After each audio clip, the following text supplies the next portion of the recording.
The topic,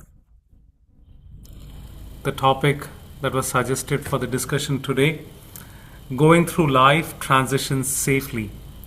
Many of us are transitioning from home to college, away from home, or from school to a job. This can be a chaotic time in unfamiliar surroundings. How can we stay grounded in our true sense of self and safely navigate these transitions? College, school just started, and the seasons are changing, so this may be highly relevant on people's mind, right? So that's the question, and I was thinking about it. Of course, I can relate to it very well. So I was thinking about it, and I just jotted down a few points. So I thought I'll discuss that. I feel how many other points I discuss, we'll still have a lot many more points. So you guys can also discuss about it in the breakout session, and then we can put it all together. At least I'll put forth the main points that I felt relevant or that I relate to when I have gone through the same process. I think one of my major such situation was moving from India to here, and moving from India to here feeling quite lonely, so to say. I remember it was just a fine morning that I remember I was in Amma's university campus in Coimbatore, Ettimadai. That's where Amma had asked me to start my PhD. I was doing something called MS by research. So that was my second master's back then, towards my PhD thereafter. And I got this phone call from one of the devotees from India. I mean, he's a professor in Amrita University now. Many of you may know Vivek Menon. So he was near Amma during the Michigan program in 2007. He said, Amma wanted to talk to you. And then Amma spoke with me, and completely out of the blue, like the lightning strikes or the thunder roars, Amma said, Amma is sending you to the US. Just talk to him. Definitely, it was completely unexpected. So then the vice chancellor of Amma's university, Dr. Venkatragan, was explaining to me, telling, you may have to go to University of Maryland, the state called Maryland. I didn't even know there was a state called Maryland. To me, I knew only Stanford, Harvard, State University of New York, Lehigh University, because one of my research was related to a group in Lehigh University in Pennsylvania. I was like, Maryland sounds like Disneyland to me. So that's how it began. I shouldn't say that I was not excited about it at all. I did not completely think it's a bad idea to go to US. One, because we hear so much about the US tour in India. In India, US tour is really hyped, so quite blown out of proportion, or like bigger than life. I mean, I'm sure US tour is definitely very, very, very special. So that was also there in one corner of my mind. So going to the US was definitely getting that as a bonus. Anyway, so I came to the US, but when I came to the US, I feel it kind of sinked in when I was actually packing my bag, and I was in Swamiji's room, big Swamiji. Swamiji gave me one of his old shoes, some kind of sport shoes, orange color, and he said, you should take this. That's when, like, you get the feeling, I'm leaving, something like that. I still remember I just started tearing up then. And then I was packing my bag, and I was following all the list from the Indian Student Association in University of Maryland. They had a huge, extensive list of things to be brought, including pressure cooker, ladles, pots to cook food, rasam powder, sambar powder, cumin, whatever you could think of. So that the first 3 months you don't spend you can keep your expense low. Anyway, so when you start packing, is when you get this feeling, I'm going elsewhere. And then you're definitely going to a land that you know nothing about, not really much, too many people there. Of course, there's Amma family there, but still, you really don't know anyone of them, right? I remember meeting Padmini Chechi once from DC. She came to Amritapuri. She introduced herself to me, telling, "I'm from DC. Please let me know if you need any help." In any case, I did feel it kind of kicked in that you're going to a completely new place. And then after coming here, definitely it felt a little bit like I'm lost. It's a completely different culture. The university system is completely different. The classes, the way they happen, the way the professors deal with you, it's very different. And the language is quite different. You think about, do I need to put in an accent, an American accent or not, or just be yourself? So all those questions come in. And then the time when the very first semester I didn't do well in school, in the two courses I took, I got a B and a C. C is considered a fail technically in grad school. B is like you're okay. And I remember my roommate, he kind of really scared me so much, telling, hey, your GPA is not 3.0, it is below 3.0. As a foreign student, when you come on an F1 visa, you don't maintain 3.0, you will be deported from the country. And you know, all these kind of unsettle you so much. And as a matter of fact, 4 or 5 days after that, someone knocks at the apartment door. Then I was at the university for the first few months before the DC ashram came up. And who do you think was at the door? It was a police officer. So I was very sure I'm getting deported. Actually not. The police officer actually came to inquire about some crime that happened in that neighborhood. In any case, all these, definitely in ashram you have all the swamis, brahmacharis. We live like friends, we live like brothers. We have so much fun. Definitely, I did not have that here. There was no one here to initially. Now I have so many of you, especially AYUDH members, who I have so much fun with. But otherwise, first few months definitely was very unsettling. Very. I still remember Amma came in the first few months to San Ramon and Michigan, and my professor had permitted me to go to only San Ramon. I had my ticket booked back from San Ramon. I was in Amma's room the last day of San Ramon. I was telling Amma, I'm not coming to Michigan. And the look of surprise Amma had, like, you're not coming to Michigan? How's that possible? You should come to Michigan. And I remember when Amma was just so lovingly telling me that, I just started crying, bitterly crying. And then she just told me, just say, my biological sister was also on tour that year. She said, just tell your professor she fell sick. She just told me that. And I went to Michigan. I remember at least one or two first 2 years of my being in the US, I would cry every time Amma would leave in Amma's room. Now I'm kind of hard like a rock, so it doesn't happen now. Anyway, so I just thought I'll put in the context. Given the transition I had, I've always thought about how to fit myself in or fit the surrounding into myself. So I think that's probably the very first question we need to ask. Whenever we change, we go from one place to another. Am I trying to fit myself in there, or am I trying to fit the environment that I am in, the surrounding that I am in? Am I trying to fit that into my mind? And I feel either one of them is fine, but I think it'll be better we go with the latter, wherein I don't try to fit myself in such that I start being not myself so as to fit myself into somewhere. Probably that's one of the biggest mistakes most of us make.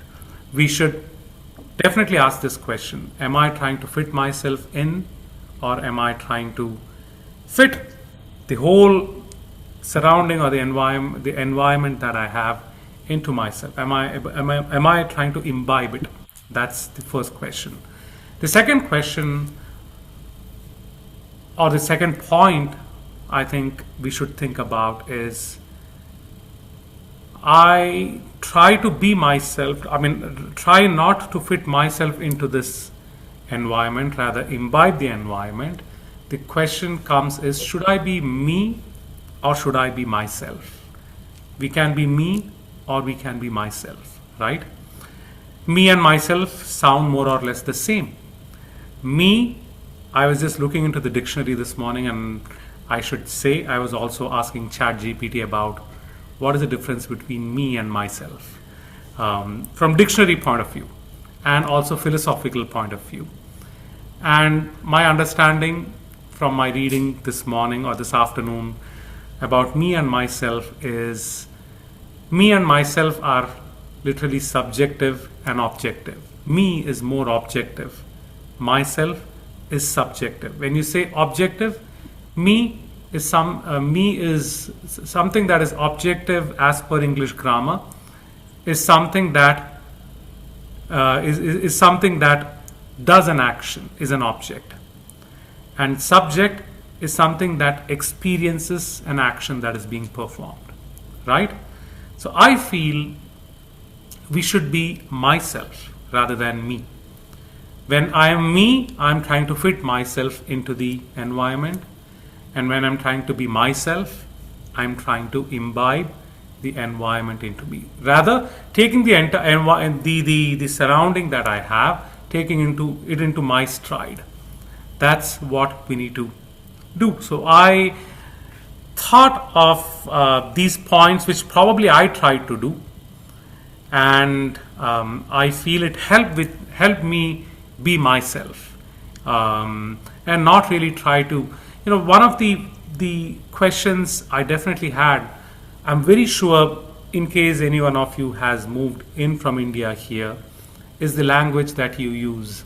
Should I try to, because Indians' tongue is quite flexible than people of any other country, I feel, because India is so varied in the languages that we have, so many regional languages, and especially me, who being a South Indian, grew up in North India, so you are exposed to so many different languages. So my tongue is quite flexible. So Indians are quite capable of adapting to accents, actually. So I definitely had this question: should I try to fit in? Because some of the devotees, some of the Indians here that I dealt with, they all seem to suddenly change their language when they are on their call with their in a meeting call, or they are with the airlines or their bank or some customer care number. They all of a sudden become Americans. So I was like, is that the norm? Is that how I should be? I feel even then the same question, the same point came forth. Should I be me or should I be myself? If I'm trying to be me, I'm trying to prove something to others. I'm trying to fit myself in there. If I'm just being myself, I am not denying any of these. Rather, I'm just trying to be comfortable the way I am, but try to make others also comfortable the way I am. Something like that. So what I'm saying makes sense. Okay. So I feel the first point is, definitely when we move to a new place, we will be lost. It's natural. And the best way to keep ourselves grounded, the best way to keep ourselves comfortable, is to make sure we don't lose the connections that we already have from the previous place, from our past. They're right from your parents, right from your old friends, and all of us are so fortunate to have the Amma family, especially AYUDH. And back then, I feel communication wasn't as efficient and as seamless as today. We can have a video call with anyone. Nowadays, you can even have a video call with people in the International Space Station, right? They are capable of doing that now too. So I feel maintaining connections that we have, definitely that really helps a lot. To me, it really helped. Every now and then there'll be some brahmachari or swami that I would talk to, especially those who I had been interacting with regularly, dealing with regularly. Also, talking to parents, siblings definitely helped me. They were all in the ashram, so it always helped me. So definitely, keeping connection with all those you are comfortable with, your friends, parents, siblings, neighbors, whoever you are. And second, I feel it's not about just binding ourselves with the connections we already have. I think we should make ourselves excited about the new connections that we can make. We should feel excited about it. That will completely change the mentality that we have, completely change the way we will see the environment. Be excited about new connections, and making new connections is always fun. Of course, when we make new connections, we should be careful about what kind of connections are we making, to what level are we, or how deep that connection is going to be, etc. That definitely we should be concerned about, but definitely be excited about new connections. Never shy away from that. 3, I feel we should always have one person, one individual. It could be right from Amma or one of Amma's Swamis or one of the people who we think are wise and grounded. Have them as a default point wherein we could just call them, we'll call them mentor. We should always have a mentor who we could talk to whenever we feel lost. Always have a mentor. So I feel that maintaining connections is very important. I thought these 3 points would come under that. Second one is, I'm just going through these points very quickly. I think I've already spoken a lot for a long time, but we'll quickly have 2 more points. Second one is, I said we should try to be we should try to be myself rather than me. When we say I should try to be myself, we should try to spend, like we make connections with others, we should make connection with our own self. Try to spend time with yourself. And when you say try to spend time with ourselves, one, definitely meditation, reading some kind of meaningful book. It could be spiritual, it could be some other inspirational book. I feel definitely helps. It kind of some way helps us delve within. That definitely helps us connect with ourselves.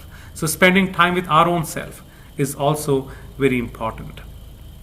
And always try to make a comfortable space. It may be your room, it may be the bathroom, it may be wherever. Always have a place where you feel comfortable, so that anytime you have some unsettled feeling, just be there for some time. It could be in the shower, it could be anywhere, your closet, it could be on the bed, right? Okay, so that's second. The third one is always be prepared, like we said, always be excited about making new connections. I feel the third thing we need to think about is be ready to embrace change. Change will happen. Whether we change places or not, even the same place, changes can happen. I have been here in Washington, D.C., in Maryland for 16 years now. The DC ashram started about 15 years ago now. And right, this altar has changed from whatever it was before to whatever it is now. There are a lot of people who were around then, they are not around anymore. There are a lot of people who were not around then, but they are around now. And most of the people who I used to just play or run around with are people who are advising me now as AYUDH members. So things will change. Even if you don't change places, things will change. And be ready to embrace change. We definitely need to have that mentality. Always keep an open mind. That's the first point under the third one. Embracing change, keep an open mind.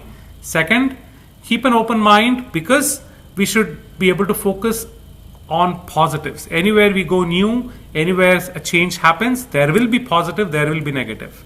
If we focus on or if we invest on the negative, we are going to feel the person who would lose is me, no one else. Others will just mind their business, they'll just move on. Who is going to lose is myself. So focus on the positive. So be open, or have an open mind, and be focus on the positives of the changes that happen. And third, let us be realistic about our expectations. Things may not change the way we want them to change, but let us be realistic about it so that we can have them, you know, so that we can be comfortable when it changes. And then finally, the fourth point, when we deal with all these changes, new environment, new people, we should be very clear about, we have discussed this in previous AYUDH Reflect sessions, we should be very clear about defining our boundaries. When you say our boundaries, first, be clear about what my abilities are, what my disabilities are. Let us be very clear about it. Let us acknowledge that. Two, be clear about what my do's and don'ts are. And be very clear about it. We needn't be very aggressive. We needn't be very shrewd about it, but be clear about it. And we have discussed about me spending 6 months with my friends in a apartment. Remember, they would be drunk sometimes, and I would help clean up after them, and the bond that we built after that, it has made a big impact in them, has made a big impact in me. So I think that helped because I kind of defined the boundary very clearly, because I didn't try to fit into that group. Rather, I tried to invite them into my mind. Rather, I tried to imbibe that environment into me. So it comes back to the very first point. So fourth is boundaries. And I feel all these kind of sums up to the point that we discussed probably the second or third AYUDH Reflect session. We are who we are. We are not who we think others think we are. We are who we are. We are not what we think that others think we are. Right? So probably we should reflect on that point too. That will kind of sum up all these points. So those are my points. 4 main points and 3 sub points in each one of them. I hope it made sense. That's a perfect segue to our next section. So for our breakout rooms today, we want everyone to, every group to come up with one main challenge that they thought of based on Ramanji's satsang. So in case something didn't make sense, like, I don't know how you'd stay comfortable in a shower for like more than 20 minutes a day, realistically. For example, you guys can Believe like me, there are people who feel they find shower extremely therapeutic, and they just stay there unless and until someone knocks on the door. real, or like